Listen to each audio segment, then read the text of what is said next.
ನಮಸ್ತೆ ಸ್ನೇಹಿತರೆ, ಇವತ್ತಿನ ದಿನ ಪ್ರಸನ್ನ ವೈಭವ ಲಕ್ಷ್ಮಿ ಪೂಜೆಯನ್ನು ಅಖಂಡ ವೈಭವಕ್ಕಾಗಿ ಮತ್ತು ನಮ್ಮ ಇಷ್ಟಾರ್ಥಗಳನ್ನು ನೆರವೇರಿಸಿಕೊಳ್ಳಲು ಆ ಲಕ್ಷ್ಮಿಯನ್ನು ಆರಾಧಿಸುವ ಬಗ್ಗೆ ಹಾಗೂ ಅದರ ಒಂದು ಅಪಾರ ಮಹತ್ವದ ಬಗ್ಗೆ ತಿಳಿತಾ ಹೋಗೋಣ. ಜಗನ್ಮಾತೆ ಧನ ಧಾನ್ಯ ಸಂಪತ್ತುಗಳನ್ನು ಕರುಣಿಸುವಂತಹ ಐಶ್ವರ್ಯದ ಅಧಿದೇವತೆಯಾದ ಶ್ರೀ ಮಹಾಲಕ್ಷ್ಮಿಯ ಪೂಜೆ ವೇದ ಕಾಲದಿಂದಲೂ ನಡೆದು ಬಂದಿದೆ. ಹೀಗಿರ್ಬೇಕಾದ್ರೆ ಈ ಮಹಾಲಕ್ಷ್ಮಿ ಅನುಗ್ರಹವಿಲ್ಲದೆ ನಮ್ಮ ಜೀವನ ಸುಖಮಯವಾಗಿರಲು ಸಾಧ್ಯವೇ ಇಲ್ಲ. ನಮ್ಮ ಜೀವನದಲ್ಲಿ ನೆಮ್ಮದಿಯನ್ನ ಕಾಣಬೇಕು, ಹಣ ಗಳಿಸಬೇಕು, ಸ್ಥಿತಿವಂತರಾಗಬೇಕು ಎಂಬ ಒಂದು ಬಯಕವೇನಾದ್ರೂ ಇದ್ರೆ ಈ ಒಂದು ಪೂಜೆ ನಮಗೆ ಅತ್ಯುತ್ತಮವಾದಂತಹ ಸಹಾಯಕವಾಗಬಲ್ಲದು. ವೇದ ಪುರಾಣಗಳಲ್ಲಿ ತಿಳಿಸಿರುವಂತೆ ಮಹಾಲಕ್ಷ್ಮಿಯ ಪೂಜಾ ಪದ್ಧತಿ ವಿಧಾನ ಅತ್ಯಂತ ಸರಳ. ಆದರೆ ಪ್ರಸ್ತುತದ ಜಗತ್ತಿನಲ್ಲಿ ಎಲ್ಲರಿಗೂ ಕೂಡ ಈ ಒಂದು ಪೂಜಾ ವಿಧಾನಗಳನ್ನು ಮಾಡಲು ಸಾಧ್ಯವಾಗ್ತಾ ಇಲ್ಲ.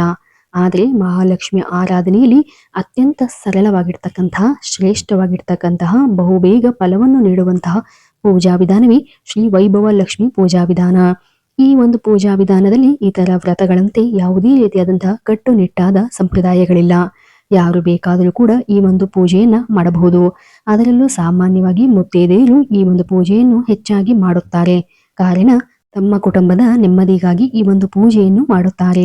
ಹಾಗೂ ಈ ಒಂದು ಪೂಜೆಯನ್ನು ಎಷ್ಟೆಷ್ಟು ಜನರು ಈ ಒಂದು ಪೂಜಾ ವಿಧಾನಗಳನ್ನ ನಿಮ್ಮಿಂದ ತಿಳಿದುಕೊಂಡು ಪೂಜೆಯನ್ನು ಮಾಡ್ತಾ ಹೋಗ್ತಾರೋ ಅಷ್ಟಷ್ಟು ಪುಣ್ಯದ ಫಲ ಪ್ರಾಪ್ತಿಯು ಕೂಡ ನಿಮ್ದಾಗ್ತಾ ಹೋಗುತ್ತೆ.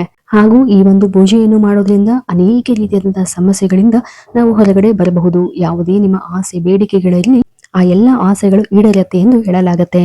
ಹಾಗೂ ಇದನ್ನ ಸಂಕಲ್ಪ ಪೂರ್ವಕವಾಗಿ 5, 8, 9, 11, 21 ವಾರಗಳ ಕಾಲ ಶುಕ್ರವಾರದ ದಿನದಂದು ಈ ಒಂದು ಪೂಜೆಯನ್ನ ಮಾಡಲಾಗತ್ತೆ.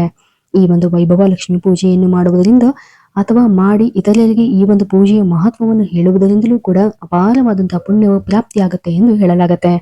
ಹಾಗೂ ಈ ಒಂದು ಪೂಜೆಯನ್ನು ಸಾಮಾನ್ಯವಾಗಿ ಆಷಾಢ ಮಾಸದಲ್ಲಿ ಆರಂಭಿಸಿ ಶ್ರಾವಣ ಮಾಸದವರೆಗೂ ಮಾಡಲಾಗತ್ತೆ. ಕಾರ್ತಿಕ ಮಾಸದಲ್ಲಿಯೂ ಕೂಡ ಸಾಧ್ಯವಾದರೆ ಮಾಡಬಹುದು.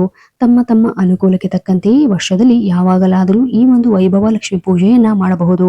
ನಿಮ್ಮ ಮನೋಕಾಮನೆಗಳನ್ನು ಪೂರ್ಣಗೊಳಿಸಿಕೊಳ್ಳಲು ಸಂಕಲ್ಪ ಪೂರ್ವಕವಾಗಿ ಈ ಒಂದು ಪೂಜೆಯನ್ನ ಮಾಡಬಹುದು. ಹಾಗೂ ಪ್ರತಿ ಶುಕ್ರವಾರ ಈ ಒಂದು ಪೂಜಾ ವಿಧಾನವನ್ನ ಸಂಜೆ 5:30ಯಿಂದ 6 ಗಂಟೆ ಅಥವಾ 6:30ಯ ಒಳಗೆ ಈ ಒಂದು ಪೂಜೆಯನ್ನು ಅಂದರೆ ಗೋಧೂಳಿ ಸಮಯದಲ್ಲಿ ಈ ಒಂದು ಪೂಜೆಯನ್ನ ಮಾಡಬೇಕು ಎಂದು ಹೇಳಲಾಗತ್ತೆ. ದೀಪವನ್ನು ಹಚ್ಚಿ ಒಂದು ಕಳಸವನ್ನು ಇಟ್ಟು ಅರಿಶಿಣ, ಕುಂಕುಮ, ಅಕ್ಷತೆ ಕಾಳು, ಕೆಂಪು ಹೂವುಗಳನ್ನ ಬಳಸಿ ಈ ಒಂದು ಪೂಜೆಯನ್ನ ಮಾಡಲಾಗತ್ತೆ.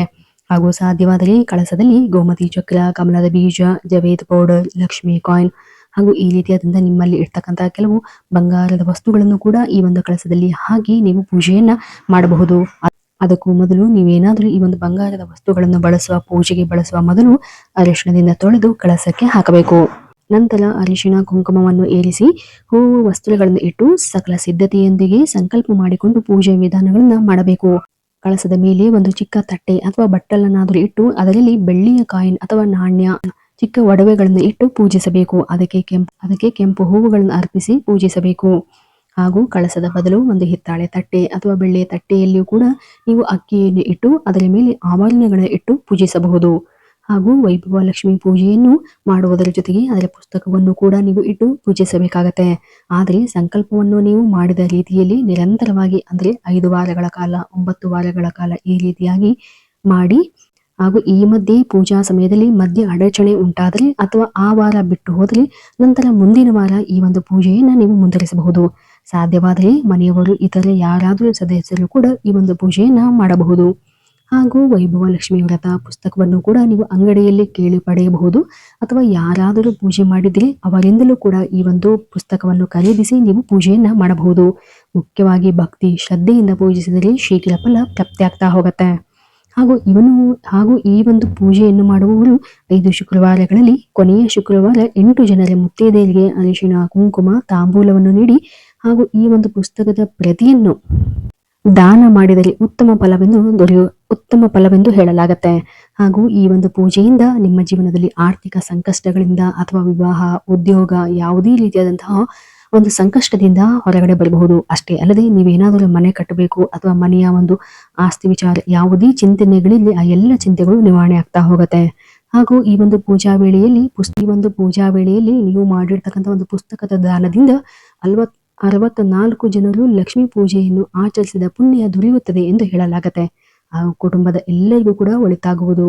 ಹೀಗೆ ಅತ್ಯಂತ ಸರಳವಾಗಿ ಆಚರಿಸತಕ್ಕಂತಹ ಬಹುದೊಡ್ಡ ಫಲವಿರ್ತಕ್ಕಂತಹ ಈ ಒಂದು ಪೂಜಾ ವಿಧಾನದ ವೈಭವ ಲಕ್ಷ್ಮಿ ಪೂಜಾ ವ್ರತವನ್ನು ಮಾಡೋದ್ರಿಂದ ಸಕಲ ಸೌಭಾಗ್ಯವು ಪ್ರಾಪ್ತಿ ಆಗ್ತಾ ಹೋಗುತ್ತೆ. ಹಾಗೂ ಈ ಒಂದು ಲಕ್ಷ್ಮೀ ಪೂಜಾ ವೇಳೆಯಲ್ಲಿ ಬಳಸ್ತಕ್ಕಂಥ ಲಕ್ಷ್ಮೀ ಪೂಜಾ ಐಟಮ್ಸ್ ಗಳ ಬಗ್ಗೆ ಏನಾರ ಮಾಹಿತಿಗಳು ಬೇಕಿದ್ದಲ್ಲಿ ಕೆಳಗಡೆ ಡಿಸ್ಕ್ರಿಪ್ಷನ್ ಲಿಂಕ್ ಅನ್ನ ನೀಡಲಾಗಿದೆ, ದಯವಿಟ್ಟು ಒಮ್ಮೆ ಚೆಕ್ ಮಾಡಿ. ಹಾಗೂ ಈ ಒಂದು ಪೂಜಾ ವಿಧಾನದ ಸರಳ ಮಾಹಿತಿ ತಮ್ಮೆಲ್ಲರಿಗೂ ಇಷ್ಟವಾಗಿದ್ದಲ್ಲಿ ದಯವಿಟ್ಟು ನಮ್ಮ ಚಾನಲ್ ಅನ್ನು ಸಬ್ಸ್ಕ್ರೈಬ್ ಮಾಡಿ ಮತ್ತು ಲೈಕ್ ಮಾಡಿ. ಧನ್ಯವಾದಗಳು.